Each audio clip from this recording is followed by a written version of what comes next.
I'm Jay Pitts, a real estate broker, agent, leader, and investor. For the last decade, I've navigated the craziest of real estate markets this country has ever seen, selling over 2,000 homes, moving in and out of markets, always ahead of the curve. And now I'm bringing that perspective to you. This is your resource, and Real Talk About Real Estate starts right now.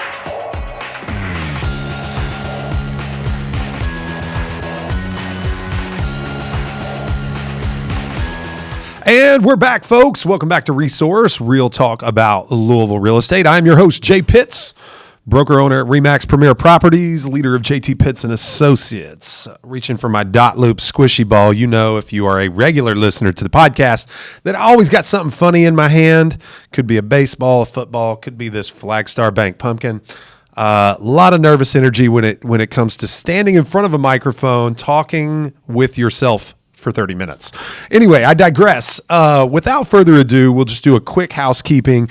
You're listening to us live, hopefully on YouTube. We go live here once a week on Wednesdays, right about noon. We certainly and sincerely appreciate your regular attendance here. You can also find us anywhere we podcast, all over the socials. I'll detail that for you at the end of the episode. So jumping right in, because I got a lot of work and a lot of ground to cover today. I had the idea that we were going to do something a little different this week.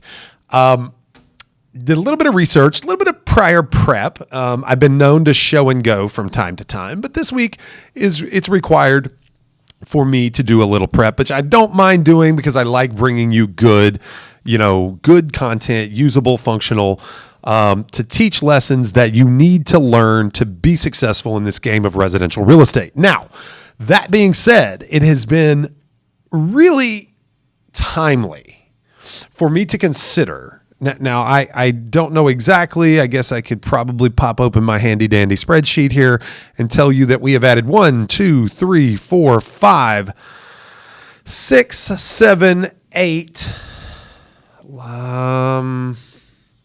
Probably 8 agents. We've added 8 agents to JT Pitts and Associates within the recent months. I'll take that back through probably December of 2021. And it's no secret if you watch this podcast, if you're a regular consumer of our content, you know that the majority of what I do is I coach, lead, mentor, train, and inspire new to the industry real estate agents. That's how we build our team. That's how we built our company. That's what most of my content is directed to, because the information that I share is, tried and true and traditional, but also a little bit progressive for today's real estate agent. Our industry has seen a substantial amount of growth over the recent years, and we've tried our best to take advantage of that through adding very, very successful, accomplished, exciting, inspired team members to our organization. But that being said, I talked to you last week about the 4 questions that we ask ourselves when we evaluate someone to join our team. What questions and what answers we're looking for to those questions. And again, it's a question that we ask ourselves. It's not the trope interview kind of questions that you'll see. Where do you see yourself in 5 years? We have conversations. We believe in discussing with individuals the things that we, that make them tick, that make us tick. We like to explain who we are. We like to help them understand what they're getting themselves into. We like to be transparent the same way we are with clients. We like to set the proper context. We don't shy away from difficult conversations. But even then, throughout that process, if we get an answer, a yes answer to all those 4 questions that we're hoping to get a yes answer to, even if we feel really excited about somebody joining our team, every once in a while, there is someone that fails to have success instantly. Sometimes there are people that fail to succeed at all. And that's with any endeavor. You're going to find that there's going to be some flame out, right? There's going to be a percentage of failure. And I thought it would be fun to look back at some of the recent additions to our organization. Well, maybe not just recent additions, because we keep data. We're data nerds. We have the launch process, the first 3 months, the first 30 days of key performance indicators for people that have joined our team over the years. And I'm going to today outline for you 4 case studies: Agent A, Agent B, Agent C, Agent D. Okay. Again, could be recent, could be long-term team members, but what I'm going to share with you is their individual key performance indicators at certain times. Specifically, Agent A and Agent B will be evaluated after 3 months with the team. Agent C and Agent D, I will be evaluating after 1 month with the team. So everyone here goes through an onboarding process that is self-led, self-paced, and extensive in explaining what we believe is integral to success in this game of residential real estate. So each and every one of these agents has been given the same tools, the same tips, has the same staff, given the same leads, opportunities with leads. They just have to do what we've told them is necessary for success. Now, there's a little bit of flex with respect to personality.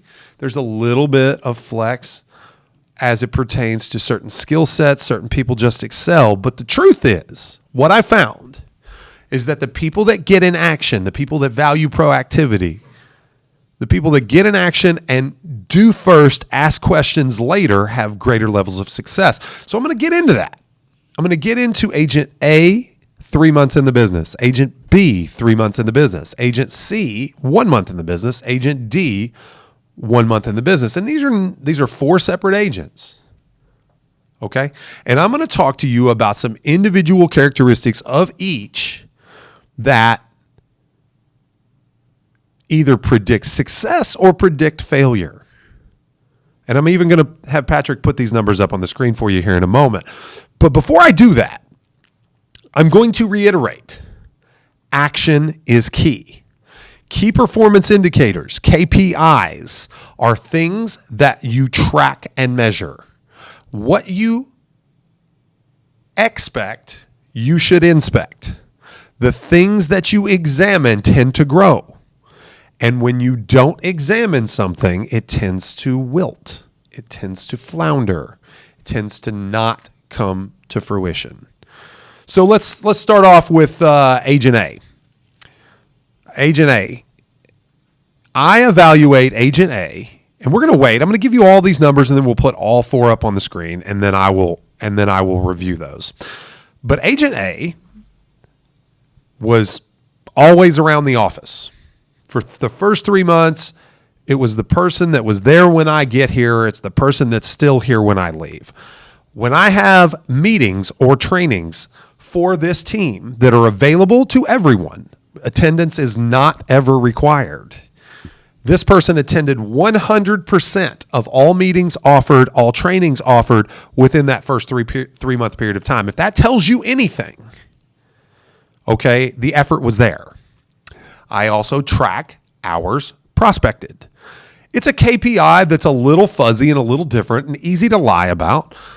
But I don't want to be a micromanager. I don't want to make people turn in call sheets. I don't want to pull reports from the CRM, and I don't want to sit there and say you should be dialing the phone this number of times per day because your day may not allow for that. I say you should spend a certain amount of time of concerted effort prospecting for new business. And 1 hour time blocks are a KPI for us. Blocking everything else out and sitting down to focus on new lead generation, conversion, or, nurturing leads that you've already been in communication with in the past. That is an hour of prospecting. That could be talking to your sphere of influence, returning, lead calls to Zillow leads or Realtor.com or HomeLight leads or, website hits or calling back people from an open house. It could be literally anything with the design to actively generate new opportunities. Hours prospected. So once again, Agent A, 100% meeting attendance, 100% meeting and training attendance, 76 hours prospected within the first 3 month time span. within the first 3 months, okay, 76 hours. That's on average just north of 25 hours prospected per month. Now, let's take for a moment and realize that there are only 20 working days in a month.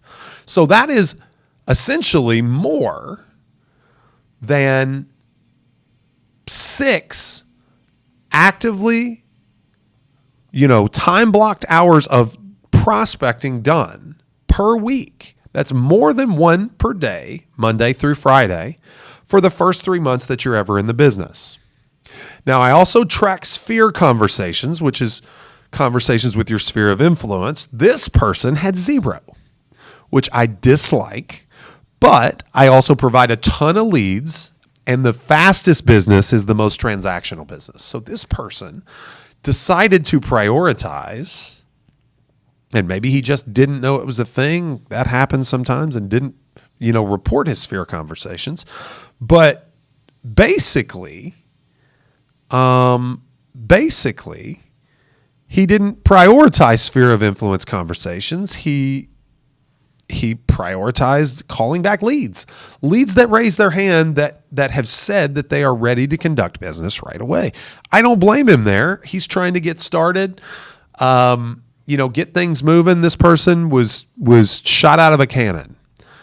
Probably could have used some more context, some more conversation with sphere of influence, but we won't fault them for the activity that they did in fact have. All right. In addition to that, those hours of prospecting yielded 22 buyer appointments. Now, early in your career in real estate, your buyer appointments tend to be your most reliable source of business. In this market, it's tough. You got to fight through multiple offers. You got to do all sorts of things. You got to spend a lot of time, but there's, the market holds the buyer's agent less accountable for success than it holds the listing agent. So newer agents tend to gravitate towards buyers. Also, newer agents tend to gravitate toward first-time buyers, and first-time buyers don't have a house to sell. So, and it's a much less complex transaction when you're only helping someone purchase without having the logistics of having to sell and move and purchase all at the same time. So 22 buyer appointments.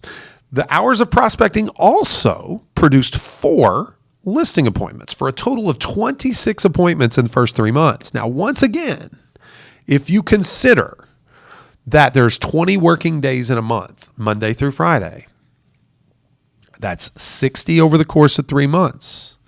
26 appointments is nearly half of the working days that this person has been in the industry. So half an appointment per day with a new prospect. I should say this also for clarity's sake. This is not the person showing houses to one buyer 22 separate times. This is 22 unique buyer clients and 4 unique seller clients.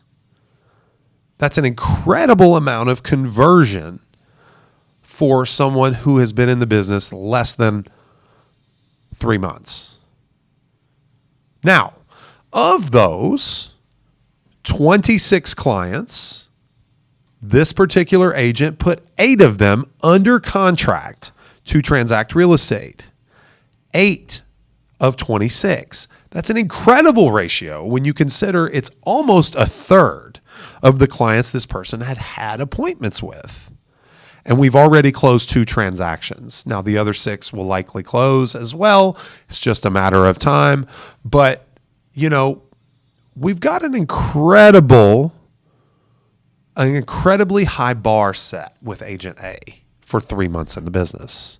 Once again, 100% meeting attendance, 76 hours prospected, no sphere conversations, but 26 total appointments yielding 8 pending transactions and 2 closings in 3 months.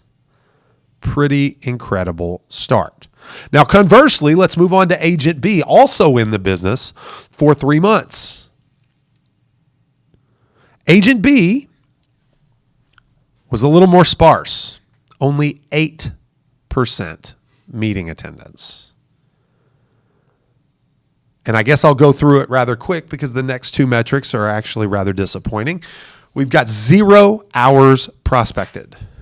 Now, the person may have prospected and just not reported them.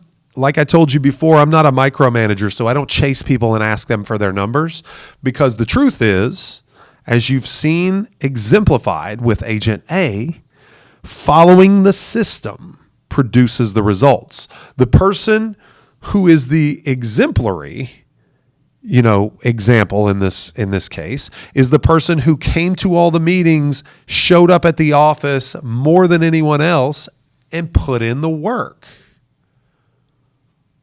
It's easy to find distraction away from the office when you're brand new. There's plenty of crowdsourced information to be consumed when you're here.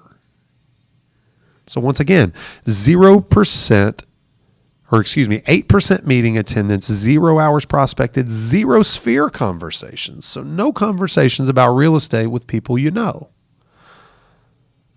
6 buyer appointments. This person was able to wrangle up 6 buyer appointments over the first 3 months. That's on average 2 buyer appointments per month. Pales in comparison to the 22 buyer appointments put out there by Agent A. But it's not nothing. And if you had an extremely high level of conversion, a little more activity and a little more pipeline and a little more follow-on, I would say that wouldn't be the worst thing in the world. But in addition to the 6 buyer appointments, there were 0 listing appointments. And surprisingly, or not surprisingly, I should say, 0 pending transactions with 0 closings. So, as you can probably guess, and you've heard me say before, the activities produce the results. The lead indicator produces the lag measure. Right? This is cause and effect. You cause the effect. The effect is closings, income in your pocket. You cause that by getting pending transactions, and before that, by writing offers that can be accepted, and before that, by conducting showing appointments and buyer consultations and listing appointments. And before that, prospecting up opportunities and getting people to agree to meet with you. And before that, literally showing up at the office, learning what to do, how to do, and answering your telephone. And if not answering your phone, as is frankly a luxury for our team and not very many others out there, if you don't answer the phone, then you don't have leads ringing your phone like we do, you got to pick up the phone and dial it outbound. You got to generate reasons for people to talk to you about what it is that you do. All right, let's move on to to our third example, which is Agent C. 1 month in the business. Literally, this is the production from 1 month. Much like Agent A, fortunately, Agent C has attended 75% of meetings and trainings within their first 30 days with the company. For perspective, I've shared before, I offer a Monday morning meeting, I offer a Wednesday training, I offer a Friday training. That's 3 opportunities per week. And sometimes special trainings, surrounding those, but at minimum 3 a week. So that's 12 opportunities in the course of a month's time. And this person attended 9 of 12. That's pretty good for an agent that is busy and actively working. That's pretty decent. 100% is overwhelmingly positive, but 75% is good. During that same month, this person conducted 16 hours of prospecting. Not quite the average that you saw in Agent A, but 16 is certainly admirable.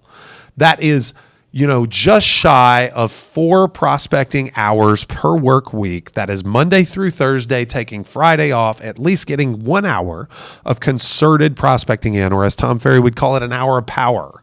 4 out of 5 days in the course of a week. We can certainly do better.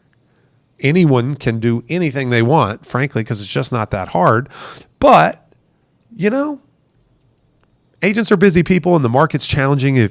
I would never turn my nose up at 16 hours. All right, moving on from there, this person had 3 sphere conversations. So they did prioritize talking to their network. I could see those numbers get beefed up a lot.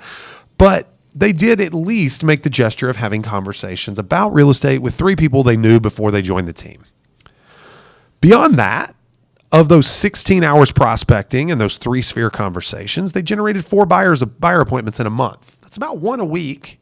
And it's not a crazy low number. In fact, when you're talking about unique buyer prospects, unique opportunities to do real estate, the majority of those were showing appointments. We do make a distinction between showing appointments and consults, but 4 showing appointments over the course of your first month with the team is pretty incredible. 1 a week is not bad. If you did that 52 weeks out of the year and you lost 25% of your clients just to, inaction, you're still going to do 40 transactions in a year. So that's a pretty good pace. In addition to the 4 buyer appointments, this person did 2 listing appointments. Pretty good. Listing appointments are tough. They did half as many. If you'll remember, Agent A only did 4 listing appointments compared to 22 buyer appointments over the course of 3 months. So this agent is actually outpacing Agent A, who is the example to follow when it comes to listing business. In addition to those 2 listing appointments, this person had 2 transactions go pending within their very first month. Obviously haven't closed any because 30 days, inside of 30 days of closing would be an anomaly. But 2 pendings in your first month with our team is incredible. It sure beats the idea of waiting potentially 3 to 6 months for any income, as most would have you believe when you get into the real estate industry. The fact of the matter is, when you join my team, business is readily available immediately. May take you 30 to 45 days to get closed, may take you 30 to 45 days to get one under contract and another 30 to 45 to close. But most often, our agents, especially the ones that get in action, get closed business nearly immediately. So once again, 1 month in the business, Agent C is a phenomenal example of what it takes to get in action right away. Now let's move on to Agent D, Agent D, our 4th example. And actually, Patrick, you can go ahead and throw it up on the screen now. So while I'm talking about it, I just didn't want to bury my lead. Agent D, attendance 38%. So of those 12 opportunities, this person was more like 4 or 5 of 12. I would say below par in terms of what my expectations are. But once again, meetings and trainings are not required. We're self-employed here. This person also did 0 hours of prospecting. I noticed them doing some social media and some other things. But never on the phone, actively calling the leads that are available, following up with, people that are in the hopper, in the pipeline, needing to be engaged, none of that. They had 2 sphere conversations, which is great. Do appreciate the sphere conversations, but, it kind of goes along with, your little bit, the failure to launch kind of prototype that activities, especially more intense activities like phone conversations, they tend to get left by the wayside. And as you can also see, as we move forward, this person has had 0 buyer appointments, 0 listing appointments, and has no pendings. We're not going to fault them for not having any closed, but because it's only 30 days. But once again, the lead measure produces the lag indicator. And what you'll see out of Agent D is the concern that they're fearful about interpersonal interactions. Okay, they'll have the conversations with people they know, but they won't have conversations with the people they don't. Moving backwards to Agent B, once again, with the 6 buyer appointments, the no hours prospected, that's more the 8% meeting attendance. That's more of just an overall kind of disconnect. This person may be talented. This person probably is quite talented, but they are not focused. They are distracted. They are looking for other ways to fill their time and probably not at all committed to the career of being a residential real estate agent, at least not one at a high level, at least not one as their primary source of income, at least not one that is going to, go from a C player to a B player, ultimately to an A player. Now, it's obvious that Agent A has been able to consistently put in the effort over the first 3 months, and it's obvious that agent C is off to a pretty decent start. So longevity is something to watch out for. But what I hope to do today is show you all that the proof is in the pudding. This business is not easy, but is also not complex. The people that have success, they show up early, they stay late, they come consistently, they crave and have a thirst for knowledge. Knowledge is needed because that is what is required to stay proactive. Anyone who doesn't feel like they can adequately have conversations about residential real estate is going to be hesitant to have conversations about residential real estate. No one likes to feel like they're not smart, they're not prepared. No one likes to feel like they have to do anything. So the frank nature of this situation is that people just, when they don't feel prepared, they don't do anything. They check out. They move on. They get a part-time job.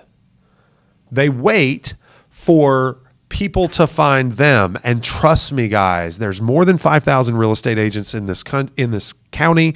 There's more real estate agents in this country than there ever have been before. We're teetering on the brink of stagflation or recession, potentially with rising interest rates and really small supply. Demand has had fluctuations over the last 18 months that are pretty substantial. You know, it's not just going to happen for you because you hang your shingle, you hang your license, you put it on your Facebook profile, and people are just going to find you. No, this is a challenging market that requires a credible professional. A credible professional is someone who comes from a place of abundance, not scarcity. They don't say to themselves, yeah, I would go to that meeting, but I could pick up another shift instead and make $12 an hour instead of making $45 to $85 an hour as a real estate agent, depending on how good you are at what you do.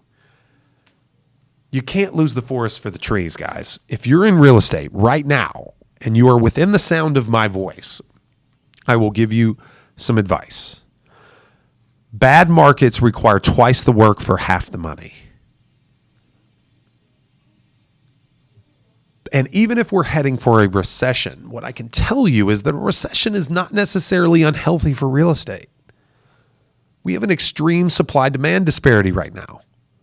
We still have historically low interest rates, even if they are above 5%. Home affordability is not what it once was, even 6 months ago. Yes, it is out of the ordinary for such a disparity to exist within a 6-month period. But these times are not for the faint of heart. The way you do anything is the way you do everything. And from this, it's very clear that Agent A is going to be successful. Agent C, if they can keep it up, is going to be successful. Agent B has almost assuredly sealed their fate.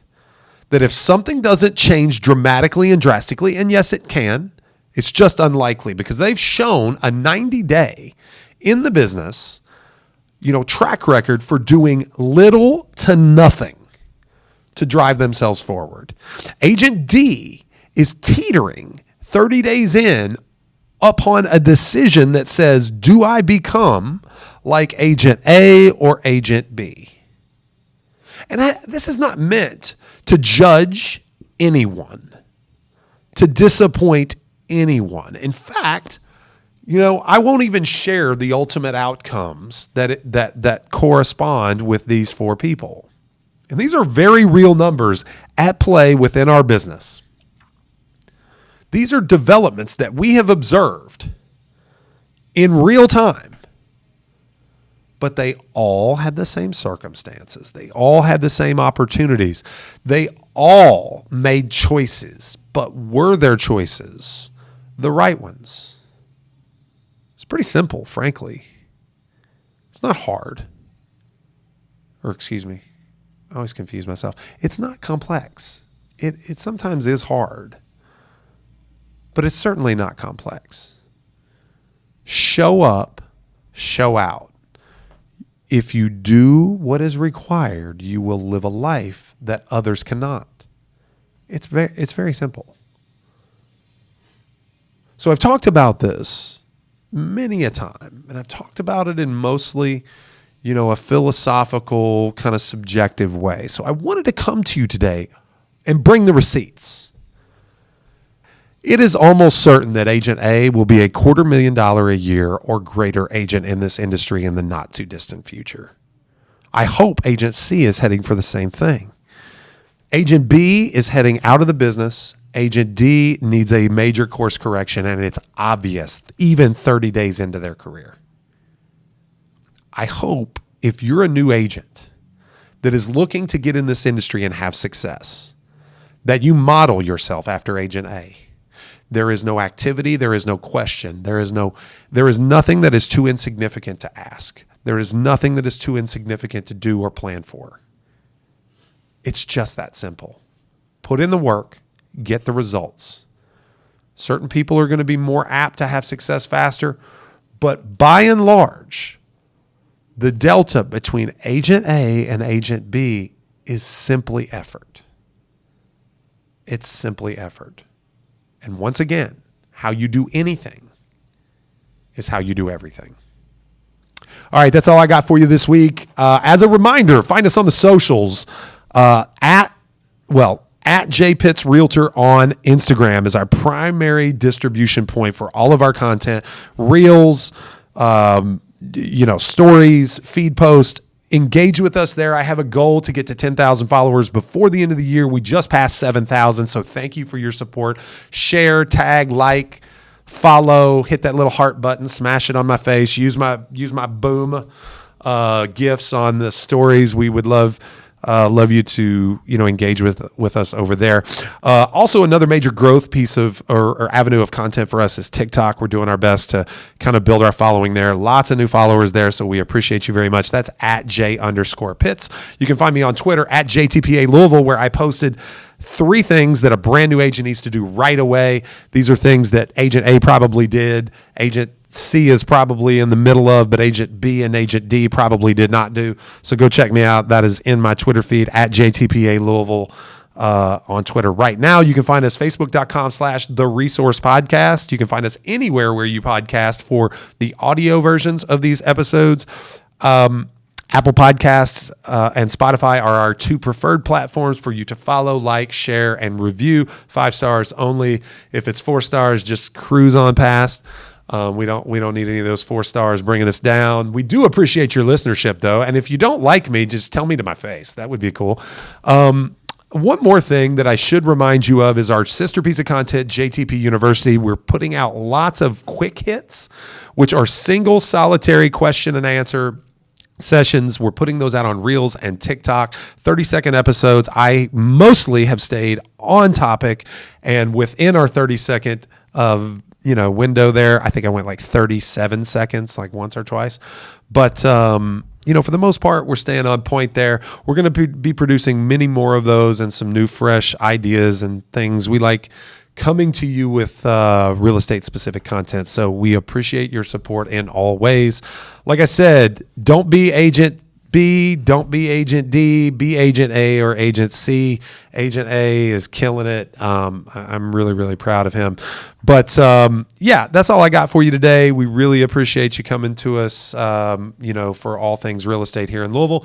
Once again, I am Jay Pitts, broker owner of RE/MAX Premier Properties, leader of JT Pitts and Associates. We'll see you soon.